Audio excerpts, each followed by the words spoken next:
Hello, this is a quick video on how to make a copy and share it with your teacher. So on any document, any Google Doc or slideshow, any of those things, you can go up to this file menu and click on make a copy.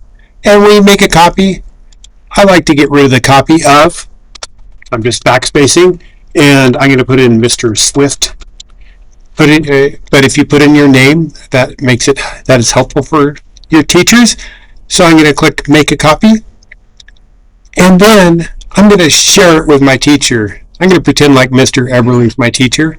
So I'm going to go over here to the share button, click on share, and wait for it to load. And then I'm going to type in Eberly, and oh, there he just appeared, just like magic. And I'm going to leave him as an editor and click send. And that's all you do. I hope that's helpful.